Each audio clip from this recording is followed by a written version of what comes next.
நன்றி தெரிவிக்கிறோம். அதே போன்று ஆசிரியர்கள் மற்றும் அரசு ஊழியர்கள், காவல்துறையினர் அவர்களுடைய கோரிக்கையை நிறைவேற்ற வேண்டும் என்றும் அதற்கு உறுதுணையாக பாரதிய ஜனதா கட்சி இருக்கும் என்றும் இன்றைய தினத்திலே சொல்லிக்கொள்ள விருப்பப்படுகிறோம்.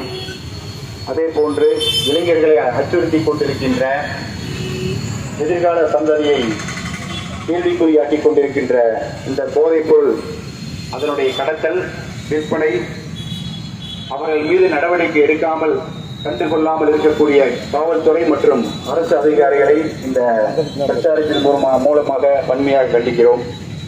அதே போன்று தமிழர்களுடைய அடையாளமான செங்கோலை பாராளுமன்றத்திலே நிறுவியவர் நம்முடைய பாரத பிரதமர் நரேந்திர மோடி அவர்கள்.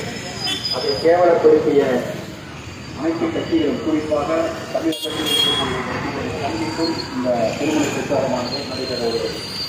அதே போன்று புதிய கல்விக் கொள்கை என்ற பெயரிலே நம்முடைய மத்திய அரசாங்கமானது எதிர்கால சந்ததிகளுக்கு இன்று என்ன தேவை என்றும், வரலாற்று உண்மைகளை தெரிந்து கொள்ள வேண்டும் என்றும், இயற்கையை பாதுகாக்க வேண்டும் என்றும், கலாச்சாரத்தை பாதுகாக்க வேண்டும் என்றும் கொண்டு வரப்பட்டது நம்முடைய புதிய கல்விக் கொள்கை.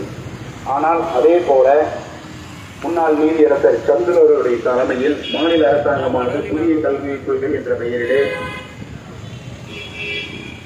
தமிழ்நாட்டை சீரழித்துக் கொண்டிருக்கக்கூடிய ஜாதியை மையமாக வைத்தும் தமிழக மாணவர்களிடத்திலே திட்டத்தை ஊட்ட வேண்டும் என்பதற்காகவும், இந்து மதத்தை அழிக்க வேண்டும் என்பதற்காகவும் தமிழகத்தை இந்திய நாட்டிலிருந்து பிரித்து காட்ட வேண்டும் என்பதற்காகவும் உருவாக்கப்பட்ட ஒரு மாநில கொள்கை கல்விக் கொள்கையை நீதிபதி சந்திரு அவர்களுடைய அந்த கல்விக் கொள்கையை எதிர்த்து இன்றைய திருமண பிரச்சாரத்திலே கண்டனத்தையும் உரையாற்றுகிறார்கள்.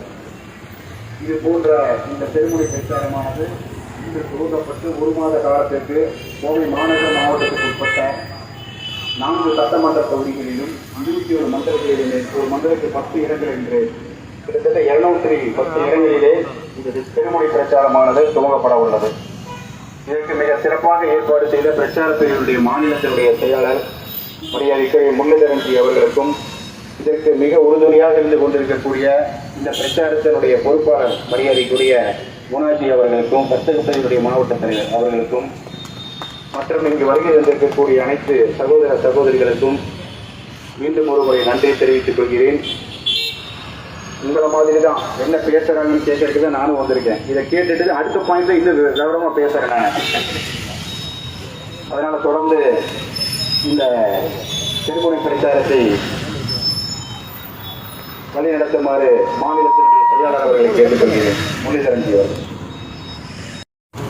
கடந்த சில தினங்களுக்கு முன்பு சென்னையில் நடைபெற்ற பாரதிய ஜனதா கட்சியினுடைய மாநில செயற்குழுவினுடைய தீர்மானத்தை வலியுறுத்தியும் நடைபெறுகின்ற இந்த பொதுக்குழுவிற்கு வருகின்ற மாவட்ட தலைவர் ரமேஷ் அவர்களுக்கும் மற்றும் சகோதர சகோதரிகளுக்கும், வியாபார பெருமக்களுக்கும், பொதுமக்களுக்கும் வணக்கத்தை தெரிவித்துக் கொண்டு,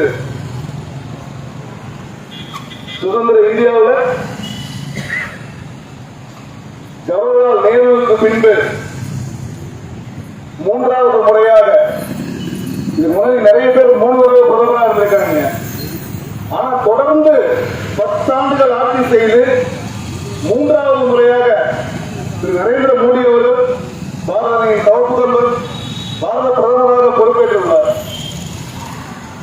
26 கட்சிங்க, ஒரு கட்சி 2 கட்சி இல்லை. ஜவஹர்லால் நேரு அவர்கள் பிரதமரானது பெரிய விஷயமே கிடையாதுங்க. காரணம், அவரை எதிர்த்து நிற்கிறதோ, இன்னைக்கு காங்கிரஸ் கட்சியை எதிர்த்து நிற்கிறதோ இந்தியாவில கட்சியே இல்லைங்க. அதனால கிட்டத்தட்ட 75 வரைக்கும் பாத்தீங்கன்னா